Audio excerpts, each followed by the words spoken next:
This is a conversation with Ronald Katamba, who is the CEO and founder of Jaguza Tech and Afrosoft IT Solutions. Afrosoft helps to train people in technology in Uganda and other countries. Jaguza, which is what most of this interview is about, makes a small wearable device for cows, kind of like a Fitbit, that helps farmers detect diseases in cows early so they can seek treatment. Jaguza also has a software ecosystem that helps farmers with their livestock, from getting machinery and medication to finding vets. I enjoyed talking to Ronald. It's interesting to hear about how Jaguza is using relatively inexpensive sensors to help people care for livestock, especially when those people's livelihoods depend on their livestock. It was also interesting to hear the challenges of trying to make this device as low cost as possible so that as many people as possible can afford and benefit from it. I'm Audrow Nash. This is the Sense Think Act podcast. Thank you to our founding sponsor, the Open Source Robotics Foundation. And now, here's my conversation with Ronald Katamba. Welcome. Would you introduce yourself? Yeah, my name is Ronald Katamba. I'm the CEO and founder of Jaguza Tech, Uganda, and also some company called Afrosoft IT Solutions, which specializes in training, innovation, and software. Let's start by, so you mentioned that you started Afrosoft while you were in school. Would you tell me a bit about that? Yeah, upon my completion of my university, I I had some good grade, and then the university requested me to stay at the university. So me staying at the university, they sponsored me to make sure I could train and some students programming. So upon realize that there is a problem in programming, most students didn't like programming languages, and I said, Which were you teaching young students, or was this at university? So you were teaching university students? They were university students. They were at university, yes. So I could train them, and then I realized they need some hands-on training. So I started Afrosoft. But beside my Afrosoft, we represented Africa on a global level. When I was in my first year, we developed a system called land use and CO2 emission, where we could detect the CO2 that's coming on and the land use. And we are the best in Africa here. So under Microsoft. So upon representing Microsoft in France, someone from Microsoft staff came and told me that you don't need to get someone to employ for you. You need to start your company. I remember it was my second year, and I said, where can I start from? Yeah. So what I did was I got a computer lab, and I owned a computer in my school, in my university, and I made it my office. So I said, which name should I give it? So I thought of giving Afrosoft, where Afrosoft is Microsoft and Afro is so so that was the birth of Afrosoft IT Solution. Nice. And I have those images when I was young.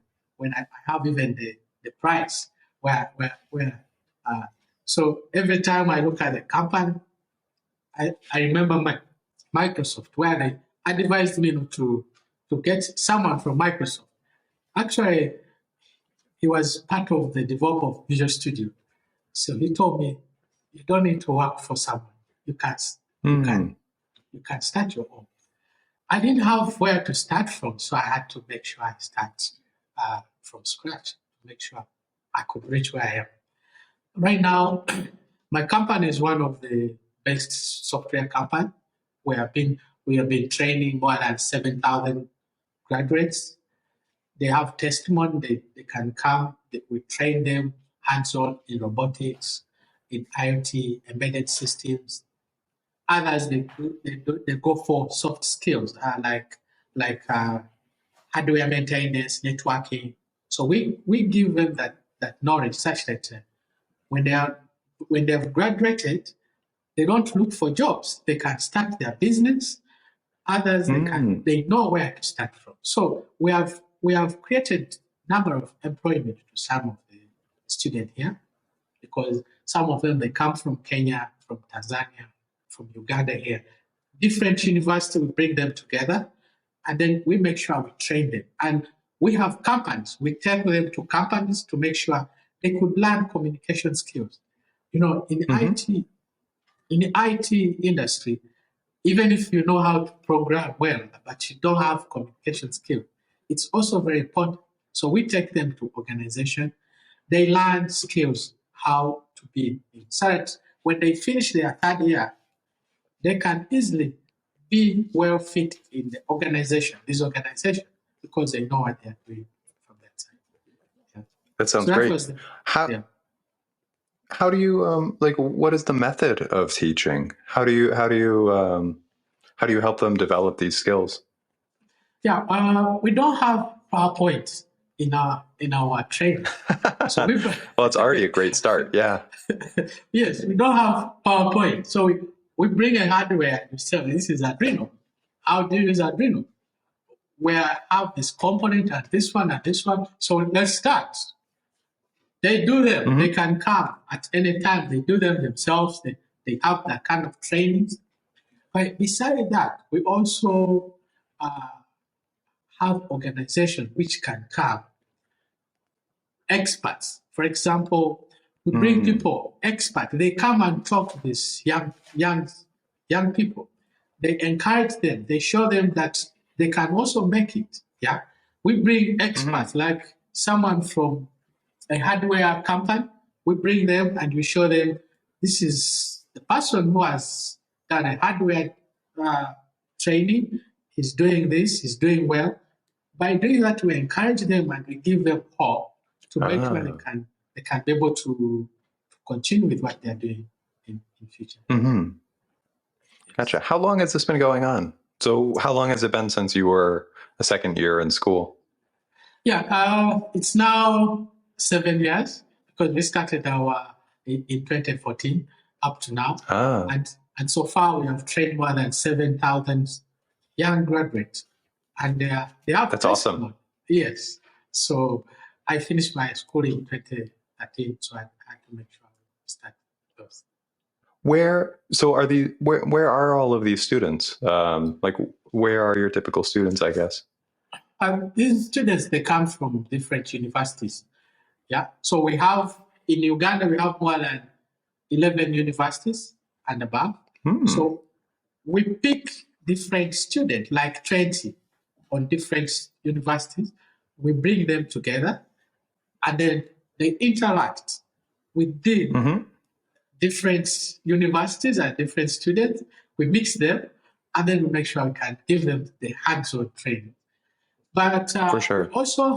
we also go to universities. Like in East Africa, I've been doing the IoT evangelist, Internet of Things evangelist, where I go to Arusha in Tanzania.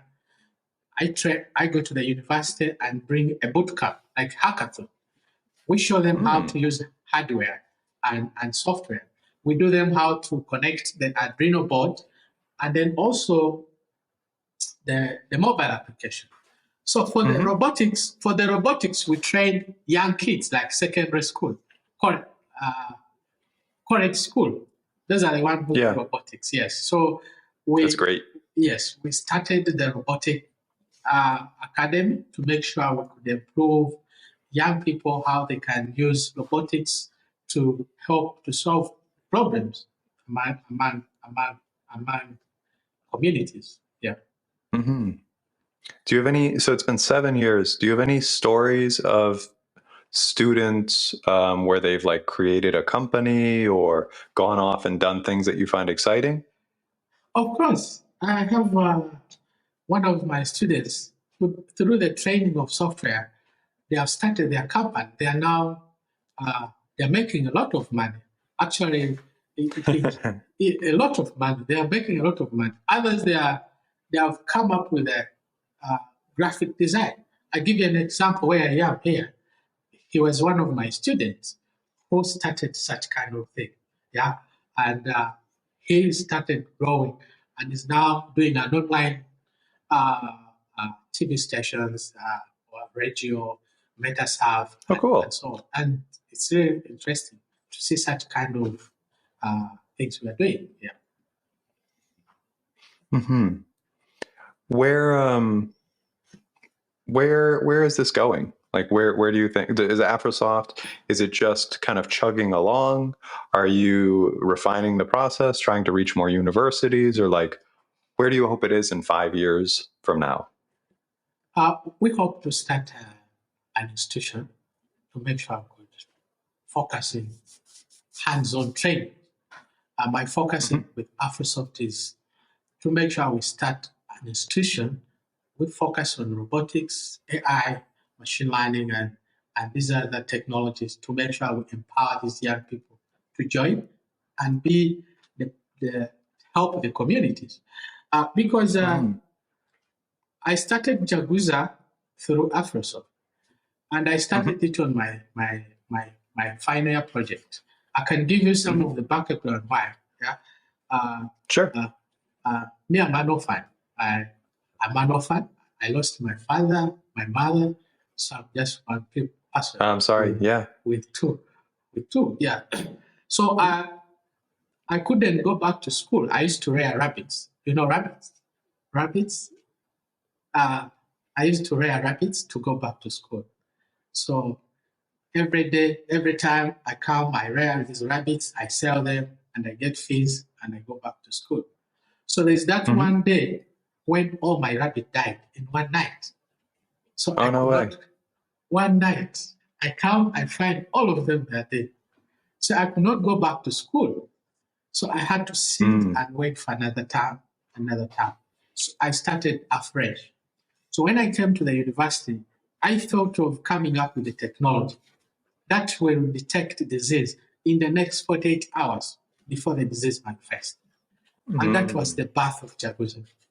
To make sure. So the rabbits died because of a disease? Yes, because of disease. And I did not know whether they are sick or not. So just waking up in the morning and I find that they're dead. And they're all dead. Yeah. Yes. So it forced me to come up with a technology that will help someone who's like me out there. It may not be in Uganda, but other countries, to make sure they could be notified that their cow, their rabbits, their anything is going to get sick, and then they take precaution before the action. So that was the birth of Jaguza, and I started it to make sure it can do that. Yeah. Gotcha. It cut a little bit. So you're saying that Jaguza, the goal is making it so that you detect early diseases in livestock, rabbits, these kinds of things. Yes. And it can help people in all different countries that are kind of living on livestock for kind of their livelihood and for food, probably. Of course.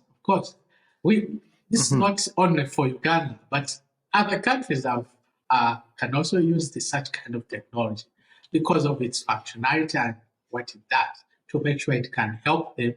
It can improve their productivity. It can improve their efficiency, and it can improve whatever they are working on. Through their mobile phone, they can see everything they want to see without even going to the farm. So it's saving them a lot, yes. So let's see. Can you give me a little bit of background? So I don't understand. I'm not that familiar with I've been in the U.S. most of my life, and most of the people that I know don't have livestock. And how does it? Can you just give me an idea of how important livestock are to a lot of people that you're trying to help, and kind of what it looks like their day to day with the livestock? Okay. Now, I give you an example. In Uganda, almost 20 46% farmers, they practice livestock as their production. And with that, they are using it for their income and for food and income. So when the farmer has a livestock, a cow, they have it as both for food and for income, where they are going to cut milk and so on. So if you have a cow and you don't feed it well, and you don't contact a veterinary doctor in time, and you cannot get the updated information about how you can grow that cow, it becomes a problem. Here, Jaguza come in, where the technology that is here to detect the disease before it manifests, and when it shows you that this disease, type of disease, it notifies to the veterinary doctors who's within your area, and the veterinary doctor don't need to come to you, but they can be chatting with you, just like the way you see WhatsApp. They can use audio, they can talk the way we are talking, and then they can say, and the doctor can be able to know what is taking place. Or they can do what we call the way you see Zoom. You go to the farm and like a video chat. Yes, and it is live. The doctor can see it live, what is going on, and they can give you a prescription without even him coming to the farm to make sure it can help you. Yeah, that's wonderful. But besides that, we are using it for making sure we are tagging, because we want to create data sets for livestock diseases, both the diseases, the movement. So by creating these data sets, we make sure we visualize it so that the researchers, policymakers, like government, come in and see. I can give you an example. If you want to come to my country in Uganda and you want to solve a certain disease, where can you start from? If you don't have that, there's probably no existing data sets. Yeah, for sure. Yes. So this is the kind of problem we are trying to do, to make sure we have these data sets. If you want to come and say, yes, I want to such kind of diseases, where is it? Which region? So that you go to exact place where you're supposed to work on that disease, without you just going anyhow, without knowing where to start from. So that is the path of Jaguza. That's a big value add. Yeah, it can help the governments, researchers, policymakers, health information officers, all of them into one centralized place to make sure they could play a big role into that. Yes. I like that a lot. Just for a little bit of, so how, going back to the farmers, how large are the farms typically? Is it like they have 10 cows? Is it like they have 2? Is it like they have 100? What kinds of, so 46% of people are farmers in Uganda. Yes. Then how large are their farms? They have very big farms here in Uganda. And the good thing is our system, it does not look for large-scale farmers. We are also focused on smallholder farmers. That's why we introduced some technology called SMS and USSD. Where they dial *284*35#, and then they can see the menu where they can contact the doctors, where they can see pests and diseases without using smartphone, because some rural farmers, they don't have smartphone in Africa. So we have to make sure we introduce that SMS and USSD to help them improve their productivity, no matter they are not on their platform. Yes. So there's the ability to text to get information if they don't have an app. Of course, a lot of information, and you can also read and get a lot of information. So without even internet, without even smartphones, you can still access our technology to make sure our African smallholder farmers can also benefit on our service. Yeah. So how does it work? How do you do disease detection? Yeah, we have a patented sensor which I designed myself. It took me 2 weeks to make sure I write a patent. I decided to write a patent myself because I didn't have money. to pay a lawyer to write for me a patent. So it took me, Wow. it took me 2 weeks when I'm inside my room, reading about how patents are flowing, reading about claims, reading about everything. And I had to come up with a patent which is governed in a loophole. And this is kind of under utility model to make sure we could have our technology safe in our country, in Africa here. Yeah. But still also, as I roll out in Dallas, I've also contacted some lawyers to make sure I could also extend our patent to also in other countries. To the US. Yes. To make sure we could also do business freely without any. Yes, that's exciting, and I want to talk about more about your patent process. But how does it work? Like, what is the sensor you designed to identify disease? Yeah, we worked on the sensor. I think I don't have it here, but our sensor helps to.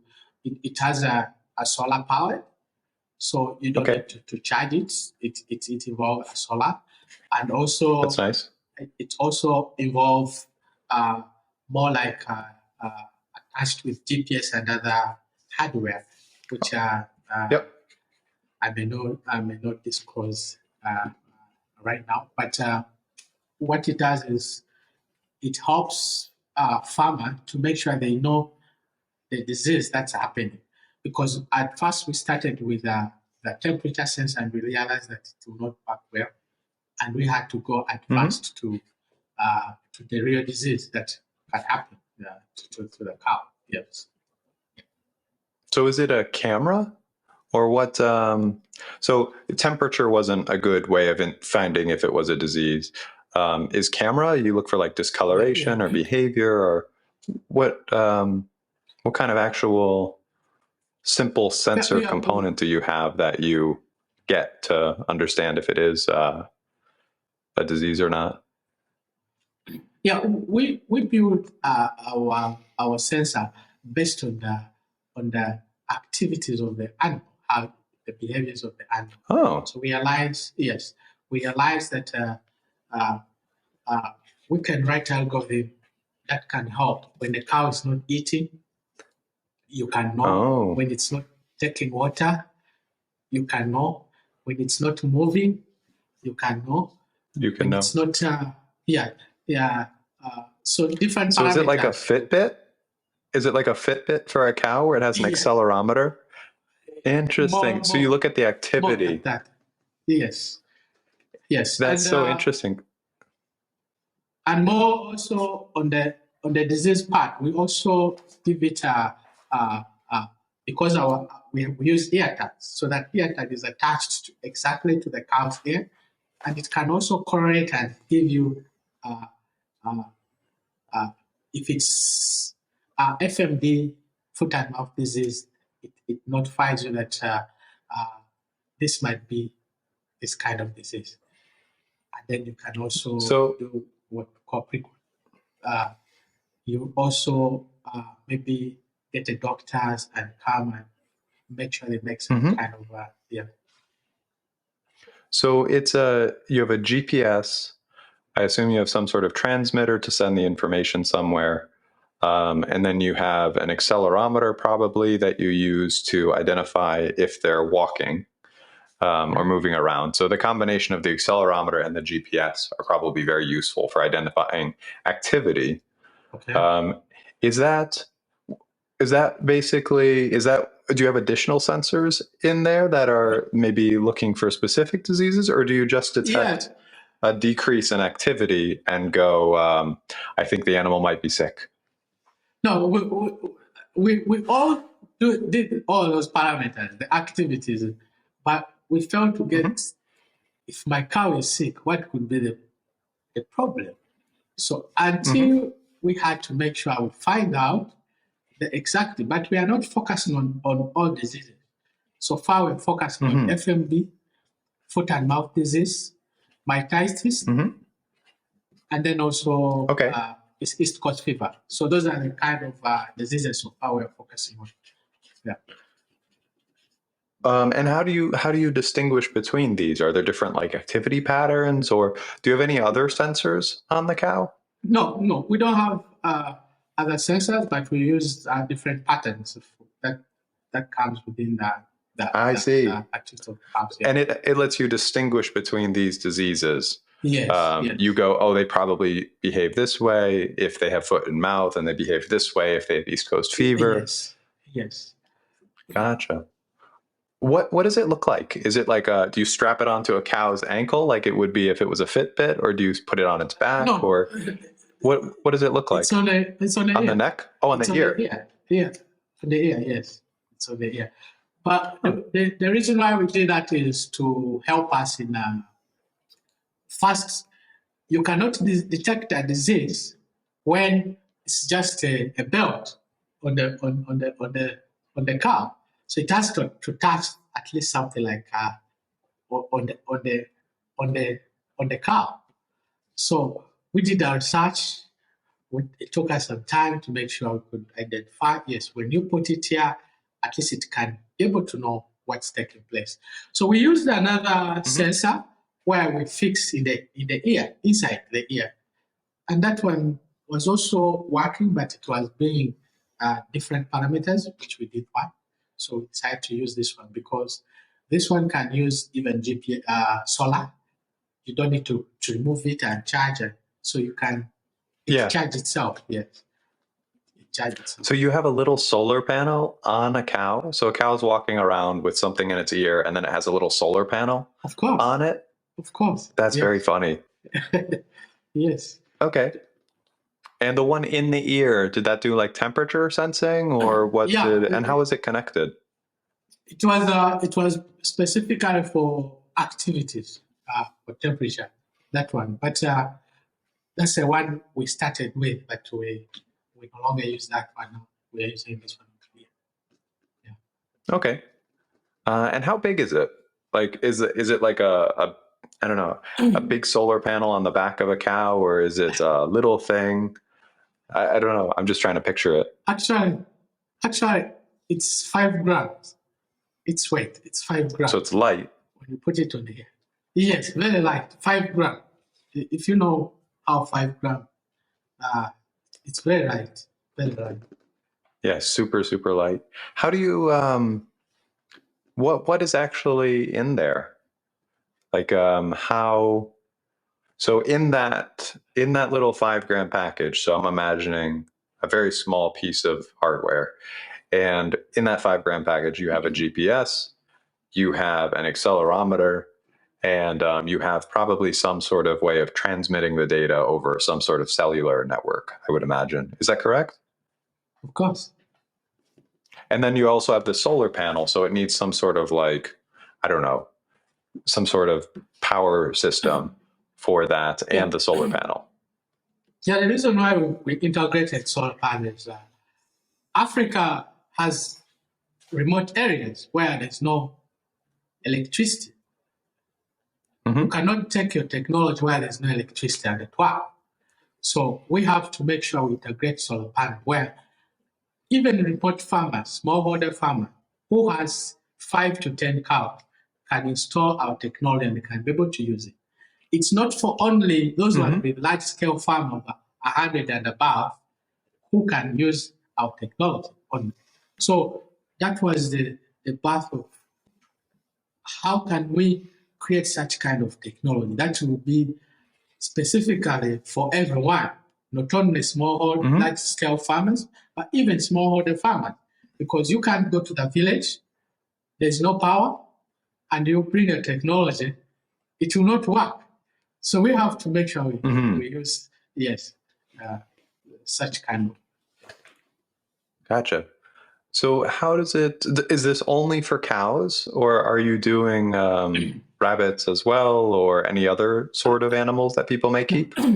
Now, when you download our mobile app, we have different parameters of what we do. You can say we have even diagnostic. You can diagnose a cow by yourself. So we have a farmer is looking at a cow, it's not moving, it's not walking, you come and put those signs you're seeing to the cow, and it can give you the possible disease that may affect that. And you can also chat with the doctor straight away from that. Besides that, we have also a platform where on our mobile app, where you can do what we call record management. You have 10 cows, you record them in the app, in our mobile app. You can be able to feed to know which one is sick, which one, how much feeds are you using in terms of production, how much you have spent, in terms of expense, how much you have spent. So that you look at the cow that ever since I bought this cow, I have used feeds of maybe 500 US dollar. When I'm selling this cow, I have to sell it at least 600 US dollar. Or you don't make any money. Yes. Yes, so that you can know how much you have spent and how much you can get within that cow.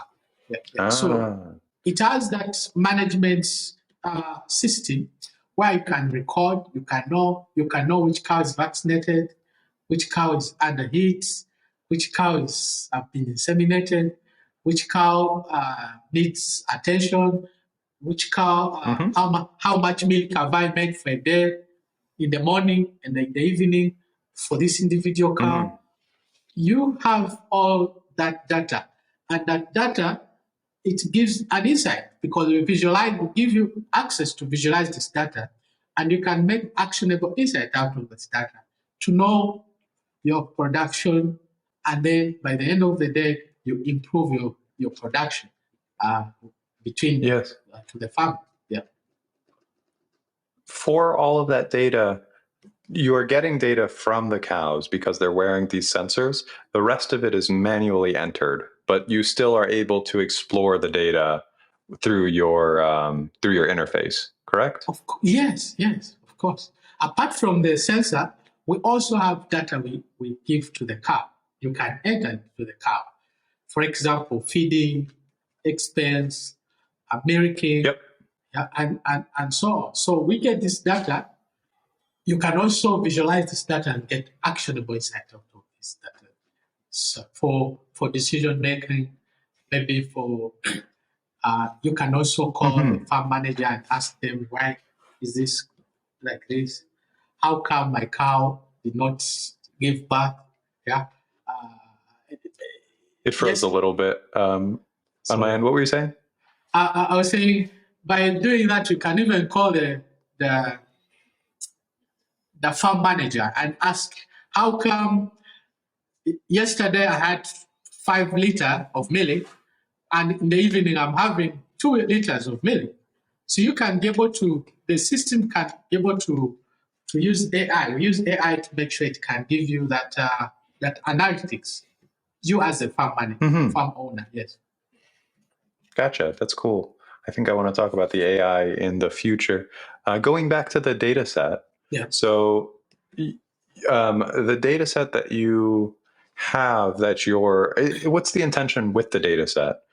So is it for, you said it's for governments, it's for all sorts of things, but I imagine, so you're getting data of the cow's activities, and that's very interesting. So you basically have like a step count and GPS location for the cows, all the cows that have these devices in their ears. But there's a lot of additional data that farmers enter, where they can track the production of the cow and how much milk it's giving and things like this, that the sensor is not providing you information. They need to enter manually. And I imagine because of that, there's a lot of different ways that farmers will be using the app. Some may enter this data here, some may enter it there, some are measuring really carefully, some are measuring approximately. So I imagine probably the only really interesting part of the data set for governments and things like this would be the cow's activity and GPS locations. And then you can say, oh, they had this disease and not this disease. Is that true? Oh. Yeah. Yes, we have data scientists who do that data. in my team. Yep. And what happened is, for example, I give you an example. When I was in the US, I was at Stanford University, and I talked to professor at Stanford University. And what they want data is the geotagging, and they want to create a data set where students can use this data to make sure they can do expression experiments. Yeah. So such kind of data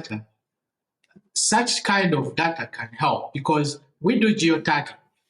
Geotagging means we are going to get the location of the animal, where is it from. We get the type of animal, and then by doing that, we collect all this data. We make sure we develop a data set that will help for policymakers to write policies. Yeah, for researchers to make sure they could help them to do their research. I'm not terribly knowledgeable about this space, but how does this information about geolocation, how does it help inform policy? As you said, there are different. You come with what you want. For example, you can come and say, you want diseases. We can give you information about disease. You said, I want locations, data for location. We give you information about location. So you come and say, I want for any kind of data. I want data for market. I want to know which particular area is more accessible in terms of market. Yeah. We check on our data set and we look at such kind of data, and we have all that data. So like marketplaces, yes. So when you have your geolocation data and you believe you've identified patterns of this cow is sick with this specific disease, how do you confirm that that is correct?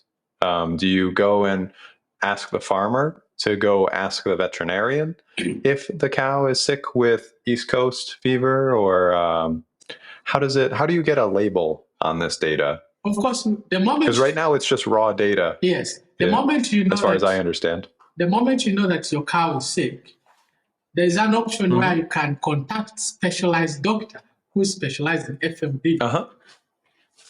Okay. So we have specialized doctor with specialized disease. We don't have general doctors. So we have a doctor who specializes in mastitis. We have a doctor who specializes in FMD. We have a doctor who specializes in East Coast fever. So the moment you realize that it's East Coast fever, you chat with that doctor immediately, and the doctor can be able to help you what kind of drug you can buy. And beside that, if they tell you the kind of drug you have, our mobile application has certified veterinary shops where you can get that drug.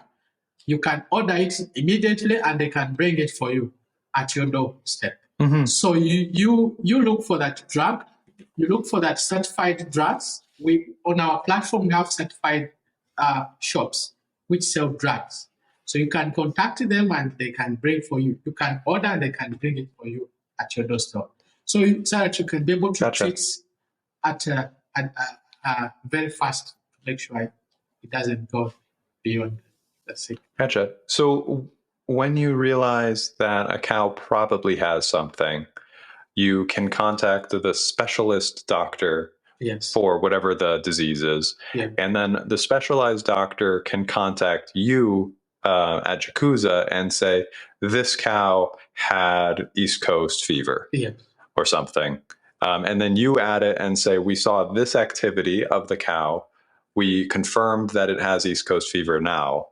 And then that gives you a sort of label for the data, correct? Yeah, actually, they don't the doctor don't contact me as Jaguza. They contact the farmer.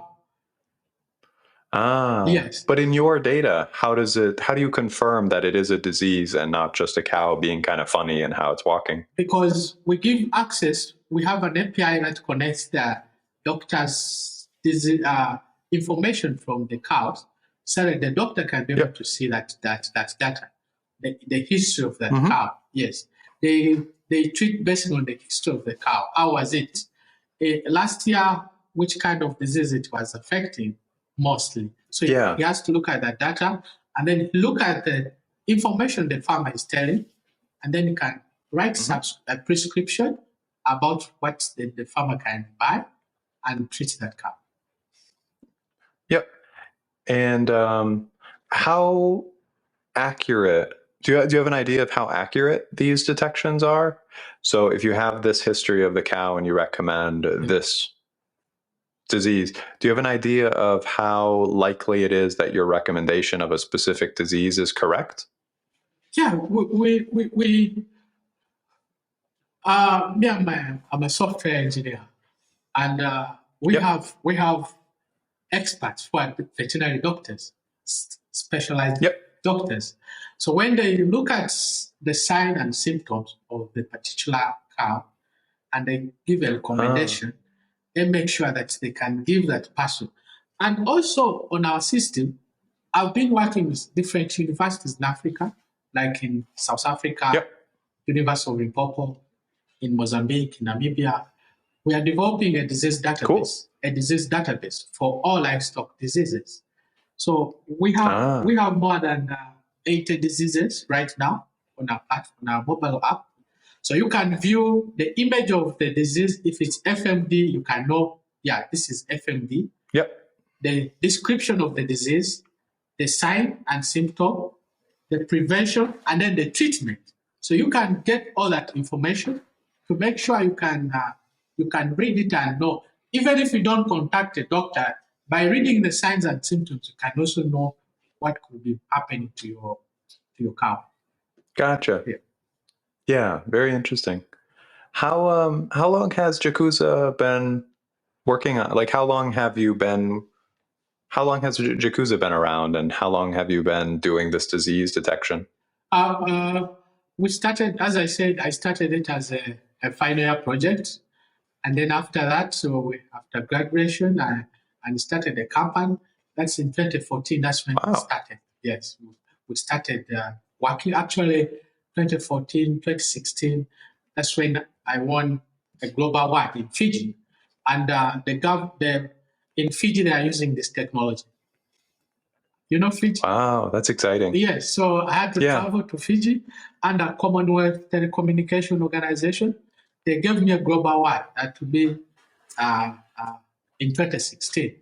And also UN also gave me an award, and also ITU, International Telecom Union. Nice. It's a body that supports the telecom all over the world. So they looked at my technology as one of the best projects in the world, and then they gave me. So that was the beginning of. Congrats. Because we had to start getting some funds to make sure we could buy some devices. And we've been having challenges buying this device because we have to go to China Supply and Taiwan. chains. We go to China and Taiwan because we cannot do our device into one company. So we have to get one component in China, we go to another component in Taiwan, and then we come to Uganda and assemble them. And then we have to make sure we don't do it in one company.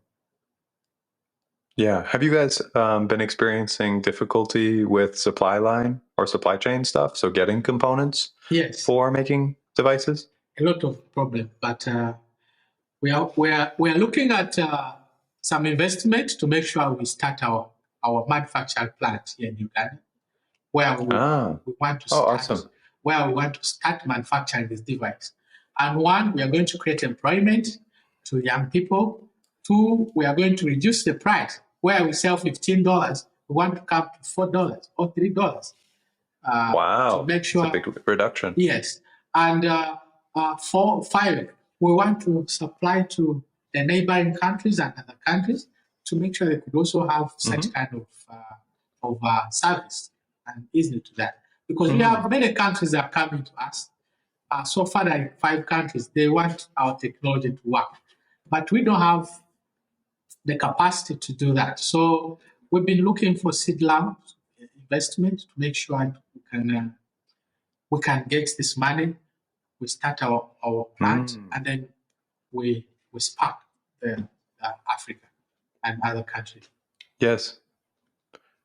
How many devices have been made so far, or how many cows are these devices on at the moment, like roughly? 23,000 devices.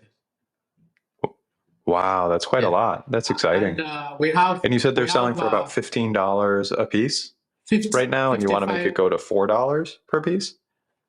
Yes, we want to make it to $3 to $4 because of taxes and what it become a bit expensive by the time we come here. Yes, but we already have 55 users who are already registered. As I said, our technology is a software as a service. On the software as a service, a veterinary doctor can request, a farmer can talk to the doctor, so they can register to make sure they can talk to the doctor. Smallholder farmers can register using SMS and USSD to make sure they can get the service. Offline technology can also work to people without internet. They can also install it there. Government can also, some governments, they want to come and make sure they have partnership with us. So it's a chain. It's a chain of people, not only individual who say, my technology is for only detecting diseases. So it's a self-service. If you don't want to detect disease, you can use it for monitoring your cow. You can use it for selling and buying your livestock. We have a selling platform where you can buy equipments, livestock equipments. Oh, wow. Yes. You can buy livestock equipments. You can buy livestock drugs on our Play Store. You can also look at real-time markets. If I want to buy liver in a certain market, I can check on my app and to give me the nearby marketplace where I can choose these places. So we integrate prediction of market prices, algorithm for prediction of market. Yes. Gotcha. It really is like a comprehensive livestock app. Exactly. So, like you can buy all the things that you need, you can monitor it, you can be connected to vets, you get some information about the activity of your cows, all these things. And you can also view weather forecast for 21 days. So if you want to know what will happen. Oh, the weather? Yes. In the next 21 days. If you want to know what will happen in the next 21 days, you check our app, download our app and be able to see. Wherever you are, even if you're there in the US, you can still know whether it's going to rain tomorrow. How many people work with you at Jaguza? So we use satellite weather data to do this. Oh, I cut out again. How many people work with you at Jaguza? Yeah, we have 105 veterinary doctors who are online, and we have 35 extension workers, and full staff. We're 12. We're 12 full-time staff. Gotcha. Yeah. Are all of your staff in Uganda as well, or? We have different, like for example, in countries where we have launched, we have also agents there, like in Namibia, Mozambique, in Fiji, and also we are planning to roll out in South Africa and also in Dallas. Yeah. Yes, gotcha. How have you been funded so far to get to where you are? Yeah, we've been using some money to make sure, because the development is already done in-house. So we've been the government of Uganda gave us some grants, which I've been using, and also some of the awards we've been getting, like winning. So you win an award and you get like $50,000 US. You use that money to make sure you buy maybe the device and so on. However, we have come to the situation where we need some investment to make sure we could push for more production, more jobs to young people, and also efficiency and also the cost of the device. So we have come to the point where we need some some investment to make sure we could continue with our work. Gotcha. Where are you looking for investment from? We are looking everywhere, everywhere. So Yeah. we are trying to look at some of the donor, the venture capitalists, or the VC, or any sponsor who can come with us. We are ready to give them a share for our project, because we know we want to grow with them. We want to grow with our VC who is willing to make sure they can invest in us. We work with them to make sure we have a target of rolling out the whole of Africa, and then also other countries. Other countries, they are prepared and they are ready to make sure they can come. Gotcha.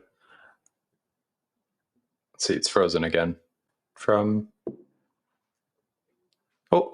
So you're saying you want to roll out to other countries in Africa? Of course, and then roll out to other countries outside of Africa? Yes, because we have a need. People are calling us. And even if they are calling us when we don't have money, we find it's a problem. But we want to make sure we solve this. Yes. And we also want to improve in our robotics. We want to make sure we improve robotics in schools. We want to make sure we have partners in robotics. I remember when I was in launch circuit, I talked to some of the robotics company, and I wanted to make sure, my aim was to make sure I talk to them, because I have more than 4,000 students who are interested. These are young girls and boys who are interested in robotics. And how can we show them some videos, which we get online. We show them how to do that. And then also we get some small robotics we have.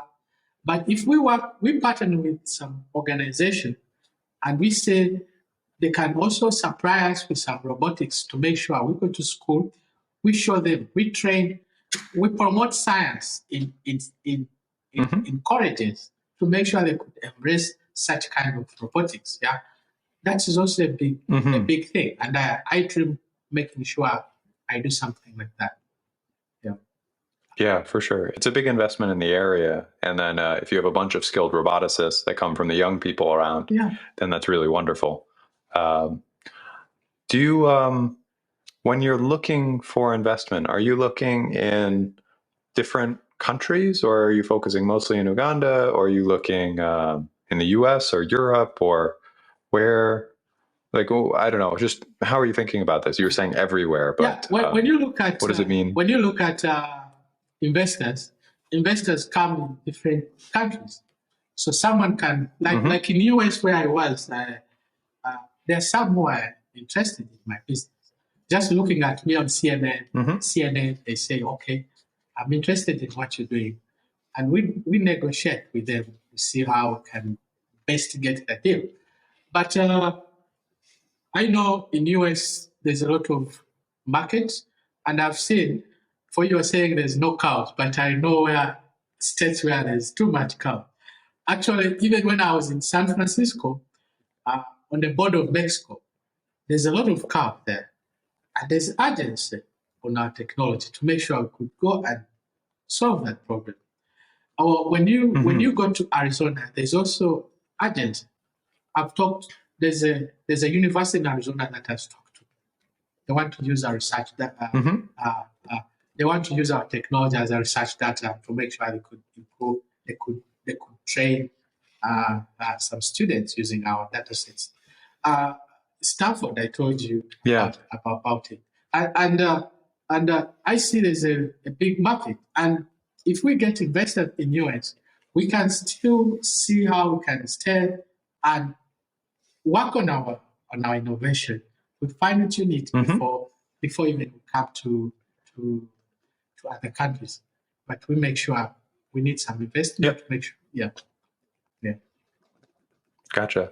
How much for your next round of investment?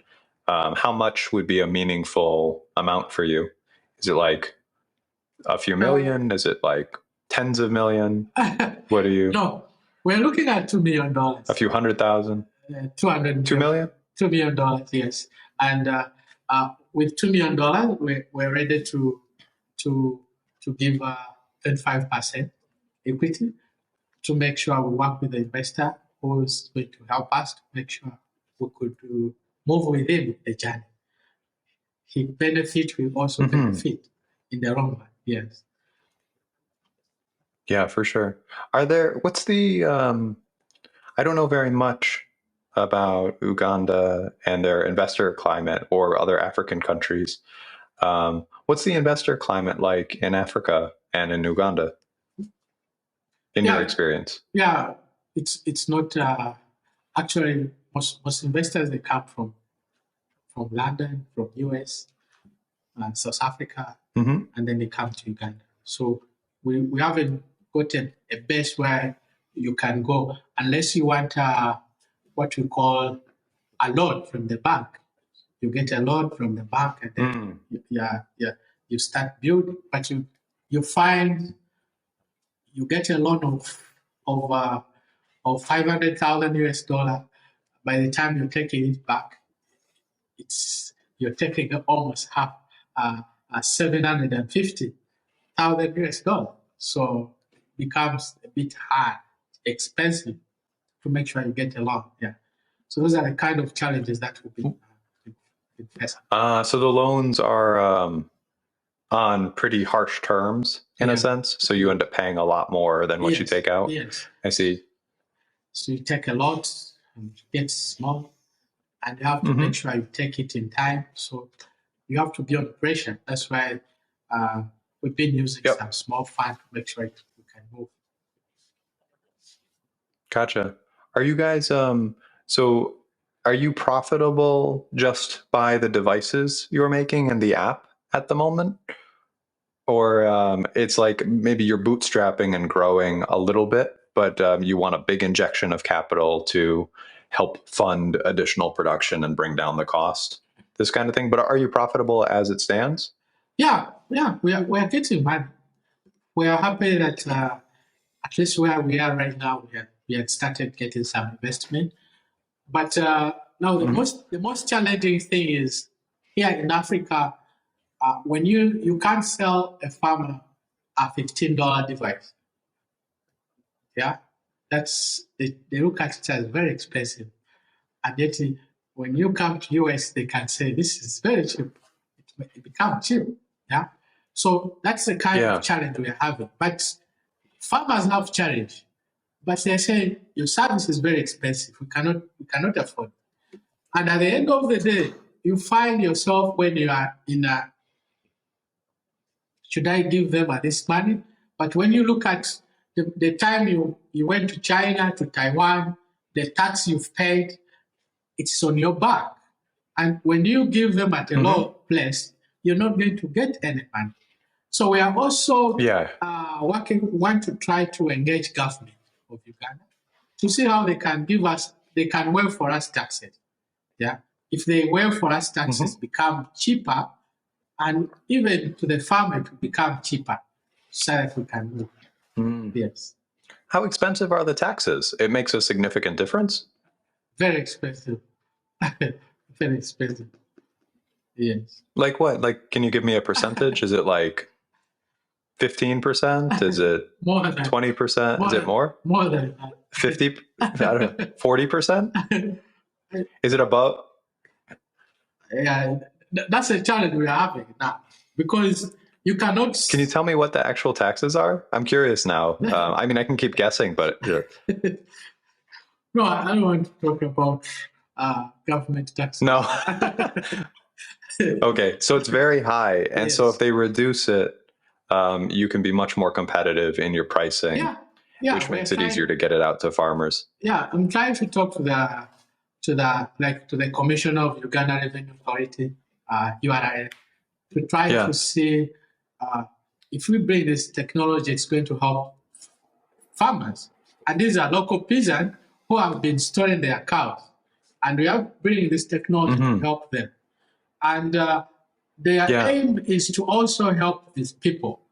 Yeah. So we are trying to engage them and see how they can waive for us this tax so that we can also cut the costing. And by doing that, we may be on a 50-50. They are helping, we are also helping, and farmer will enjoy. They'll increase their productivity because of that. Yeah. Yes, definitely. And so you make everyone richer by doing that. Yeah. Which, because they can have more effective farming and they can have better yield from their cows. Of course. Identify with their sick quicker and then help them out. And then it helps you guys as a local business. And you sound like you're doing a lot of investing in the community. So it seems like it's just a good thing to help you guys to make your product more cost. Yeah. At a cost that is more enabling to the local people to buy it. I've talked to the president of Uganda in my country. The president invited me, and he's one of my big customers. He's not yet coming to roll out. Yes, he has more than 38,000 heads of cattle. So that means he's my biggest customer. So I'm trying to engage him and see and show him, see, if I have this device and put them on your cart, they're going to help your cattle to make sure they improve their productivity. And beside that, no stealing of your cow will come. And the record management will be, will be set. Because he has been having a lot of challenge. They are stealing his cow. Because there are many, that's why someone can take one and you can't notice. Yeah. So literally stealing his cows. Yes. Like someone comes and takes some of them away. Yes, wow. Okay. Yes. So we want to make sure we show him our technology that it can work very well, and he can gain and can also talk to other players to see how we can work together and roll out this technology to other farmers. So that's our aim, and we're happy that he's positive about that. He's very okay, and he said, "Yeah, this is very okay." And we're into a contractual agreement with them to make sure we could roll out. So he's a very because if we install on his farm, that means we are going to go to Rwanda, we're going to go to South Africa, to Tanzania, and these other neighboring countries. Yep. We shall be able to make sure we roll out. Yeah. So going back to the cost, so is the target cost $4 because that's what people can afford more easily, or how did you arrive at $4 being like the target of the factory that or the assembly plant that you'll make? This is what we want to do. We are going to our business model. I'm telling you my business model now. I want Perfect. Very interesting. I want to have the $15 I sell for the device. If I get a company, like a manufacturing company, maybe, and they give me like 1 million device, I come here, I give them at $3, but every month they have to pay me $1. Yeah, each device I'll sell. So you get the subscription. Yes. So in 8 months I'll finish paying that money, and at the end of the day, I'll start getting my money. So that means I'm going to get more clients coming on board. They buy this device because they are cheap, but they will be paying some subscription to make sure they can cover up my money, which will come later. So if I get like 50,000 devices, 50,000 devices, or 200,000 devices, and I give them to my farmers, that means every month I'll be getting $1 per each device. And I'll be able to get some money where instead of selling them, this is for $15 or $20, which they cannot buy. So that's what we're trying to do. And that's the reason why we're looking for investors to see if we work with them. That's why we're looking for investors to see how if we work with them and we show them what we can do, I think we can be able to improve to have money, not only in Uganda but even other countries. Yes, a lot of money can come. Gotcha. Yeah, that's a smart model. I mean, you see that with a lot of things where they charge very little for the hardware, with the idea that the hardware will make them more money once it's in the customer's hands. You could think like game stations or Alexa or whatever, these kinds of things where they make more money on it later once you have that ecosystem set up or that device set up. Oh, and I triggered the A word. Anyways, okay, very interesting. Where do you see yourself? Where do you see Jaguza going in the next 5 years? Like, so you're hoping to get this investment. Is it highly contingent on that? Or where would you like to go, assuming you get investment and start growing? Yeah, we want to see ourselves rolling out all over the world. As we see right now, we have countries that has requested us. We have countries that are using our technology. We want to see we improve livestock production, we strengthen food security, and also mitigate the risk of diseases, cattle rustling, markets, and also inexpensive information sharing between farmers. We want to see our platform is in the hands of all players in the ecosystem in farming. The doctors, the doctors, the farmers, the veterinary doctors, and everyone is within on our app, and they can be able to help farmers when they are centralized into one place. So we want to see ourselves moving forward into that. Yes. Gotcha. And what you mentioned, you have a Houston office, or you have you're setting up an agent in Houston. Could you tell me a little more about that? No, we have been invited in North Virginia. We want to start a company there. We're going to set up a company. So, we're going to start a company. So we've been given office and some legal, and also in New York, they've also called us. So most companies in US, most investors in US, they want us to be in US, which is very okay. And for us, we are ready to make sure, as long as we can improve, we can create some impact to some farmers. It is okay. We can stay straight. However, when it comes to Afrosoft in training of robots and AI to these young people, I also have a team in my company that's also specifically ready to do such kind of things what we're doing. And we are glad that we are creating some impact. We have success stories. Yes. Sorry, it cut quite a bit. So you're saying, I don't know if you're back yet. Yeah, I'm on. I can see it. Okay. It's frozen from my perspective, but so you're saying Afrosoft, you're intending to, what were you saying? Yeah, we are intending to continue boosting robotics training and also promoting science and technology in college schools to make sure that people can also learn how to use these technologies. Yes. And we are looking for companies that can come in to make sure we can work together. Players in robotics company that can come in and work together.